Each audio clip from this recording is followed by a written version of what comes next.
So we come to our main point. What is language and culture? What is the relationship between those two? Linguists and anthropologists have spilled a lot of ink over this issue, and it's the arguments, the discussions and debates have been going on literally for decades, if not longer. And why are they doing that? They're not just doing that because they feel like arguing with each other, but they're doing that because language and culture are two fundamentally, indivisibly connected entities. And so it's not easy to tease them apart. We acquire our cultural knowledge through our language before we can even remember. So the whole issue between language and culture and the relationship of those two comes down to one idea in linguistics, and it's called the Sapir-Whorf hypothesis.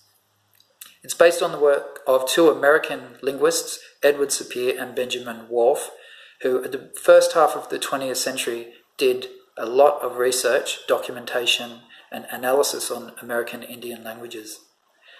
They were not the first to discuss these issues, but their names have been kind of brought in and attached to the wider popularization of these ideas.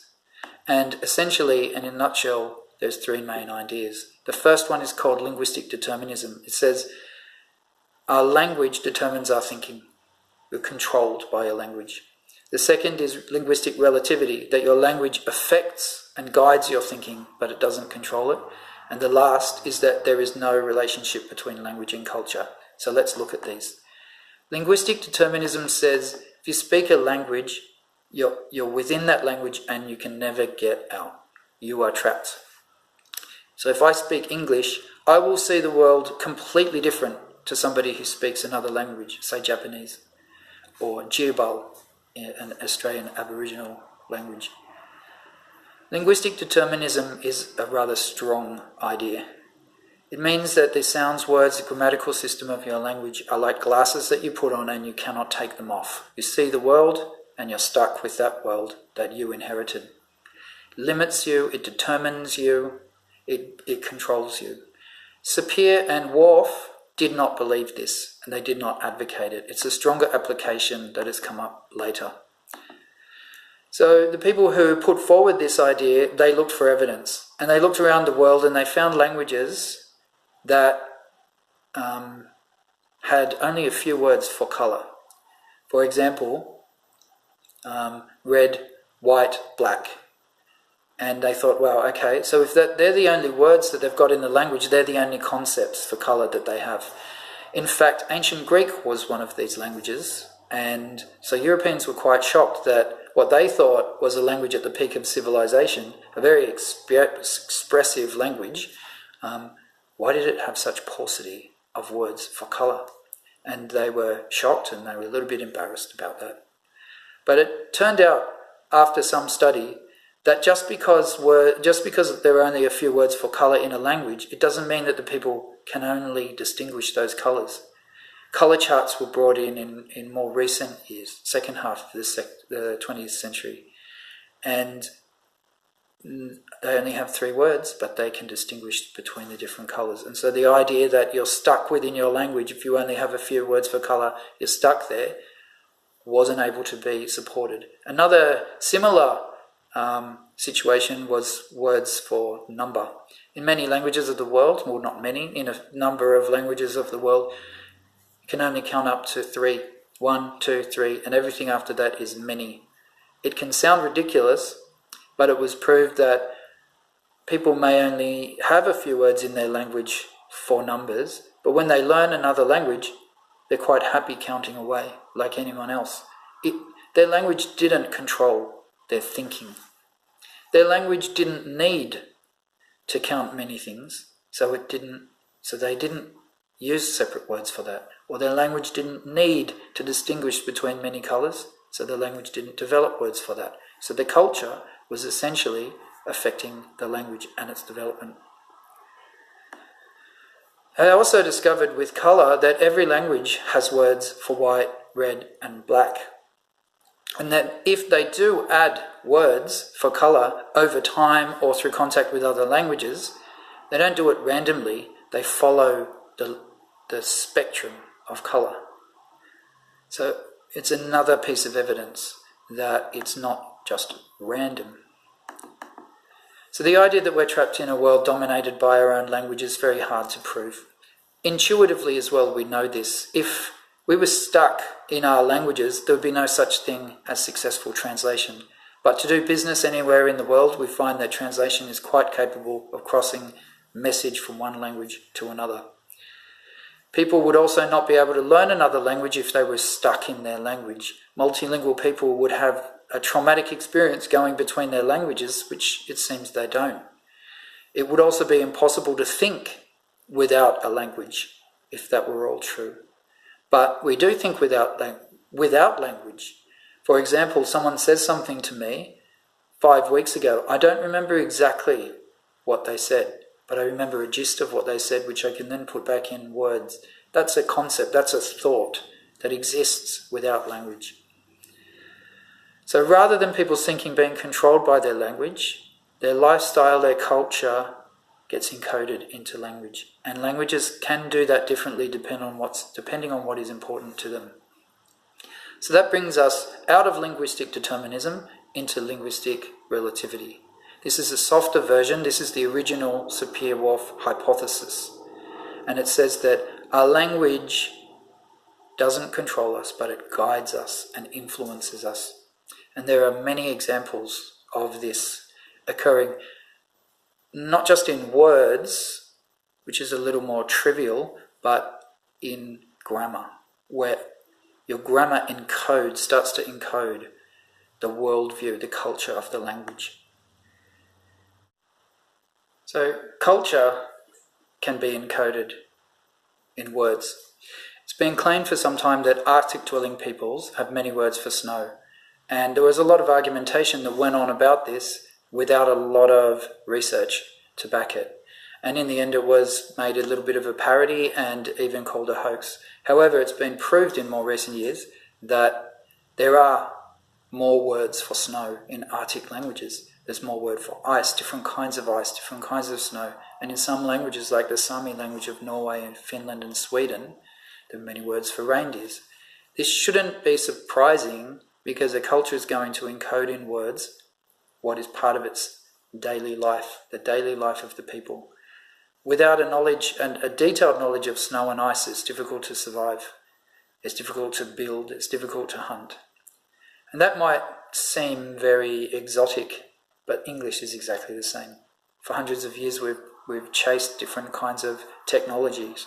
So started off with machines, but then it went on to transportation, cars, trucks, buses, trams. We have many forms of transportation. Sounds trivial to us, but reindeer sound trivial to the reindeer herders. It's part of the invisibility of languages. We find it difficult to think outside of our own boxes. In more recent years, technology has been based around the internet, so you have Wi-Fi, smartphones, phishing. All sorts of new terms are brought into the language to reflect what we're doing with our time. Seems laughably familiar, but travel around the world and you'll see that it's different. Although transportation is now becoming more and more global, you'll find a smartphone in the hand of every person, even in the middle of the jungle in Myanmar. It's just an example how we encode the things that are important to us. Some more examples are in Japanese, where there are many words for I, many words for you. The language is constantly regenerating, finding new words, as the old words don't express enough politeness and respect. And that's because the language is really catering to this idea, this cultural idea, that referring too directly to someone is impolite. We do it too, but with the word for toilet. We don't like talking about death. We don't like talking about politics. We don't like talking about the bathroom. So we have many words, WC, the John, bathroom, toilet, powder room. English is a taboo, so we bring in many, many languages to make it sound nicer. when we go to the powder room. The Chin people in Myanmar, they have many words for baskets. They're renowned for their basket weaving. They even make a sheath for their knife in the mountains out of bamboo. In English, we have the words left and right, and many languages have left and right, but there are other languages in Australia where they don't predominantly use those words. They use words like north, south, east and west, and you can say something like, my bag is north of my pencil case. Don't stand south of me. And everyone knows what's going on because the language has encoded those as the directional words to use. And that's very useful for finding and conveying directions, which is essentially what was needed in those cultures. So what else can we say? We can say that there are words that are very hard to translate as well. In English we say privacy, we say rights, we say independence. They're not always easy to translate. You translate those terms into other languages, sometimes they sound like very selfish because you might be talking to a culture that values community. They're not selfish words, they make sense in our culture. But other languages, for example, Japanese has a word, natsukashi, which is it's difficult to translate. It's what you use when you remember something fondly. You remember those times and it's translated sentimental, which is a totally different meaning. It's not a good meaning in English.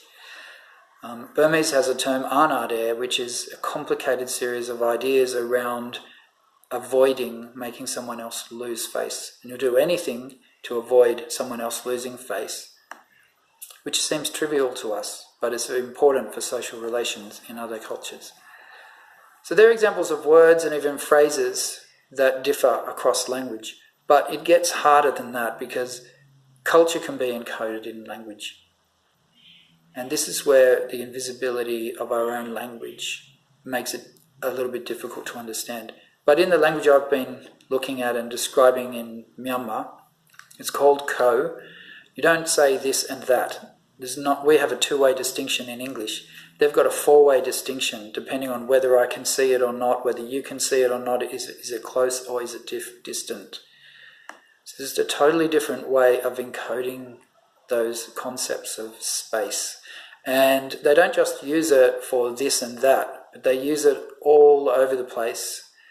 So they almost see the world through this I won't say four-dimensional, but through these different points in their compass and the relationships between them. In Ko also, they live on the mountains, so you can't speak grammatically without saying whether what you're doing is going outwards, it's going towards you, it's going upwards or downwards.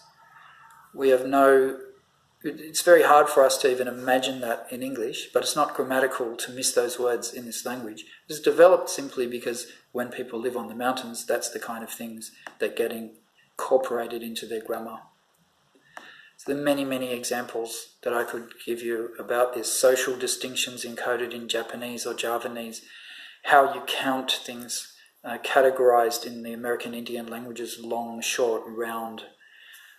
Inanimate and animate distinctions, for example, in the word for eat, an animal is eating or a person is eating, or even the word to exist and be in Japanese is either aru or iru. Aru is for inanimate things, iru is for anything that is alive. In English we do the same. We pluralize a lot of things that aren't plural in other languages, so not just trees, not just people, but we pluralize a lot of things unless it's a non-count noun. And so when we look at things, it's been shown that we are more aware in English of number. We don't just put S on the end of words, but it comes throughout the whole grammar of English. Gender is also something that is deeply embedded in English, which is beginning to change, but we don't have a word for a non-gendered third person. We have he and she. Mandarin Chinese has ta, Burmese has tu. So we're missing that concept in English. Doesn't mean we're any less, it means that we're different. So languages encode in their grammar and in their words different perceptions of reality, different ideas that come from their culture. But it's not totally unlimited. There isn't a completely uncontrolled world out there, but it's basically the things we've talked about: definiteness, compass points, directionals, social distance. These kind of things can be encoded in language, and there isn't an infinite variety. So finally, there is this idea that there's no relationship between culture and language. I hope by now it's clear that that isn't true and cannot be true. It's not whether there is a relationship, it's to what extent does culture and language work together.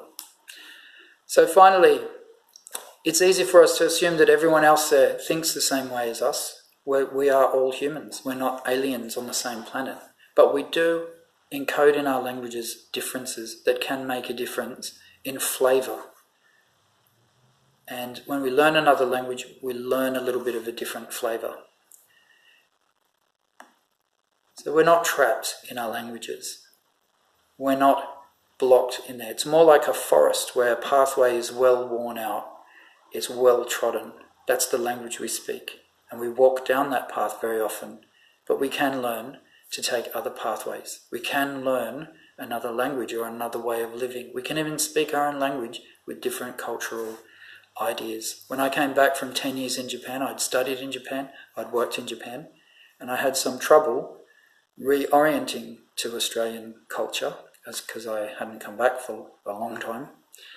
And I remember talking to my father and searching desperately for more words to show respect. I think the Japanese would be quite happy to hear that. I had that influence on me. But English is a very egalitarian language, and English in Australia almost avoids those words. Calling my father sir would sound really strange in English. And so it took me a while, and I readapted to English, which is good because it's my mother language. And that is a good example of how we're not trapped, but we can learn and we can change. Language and culture influence each other, but they don't determine what we think. Thank you.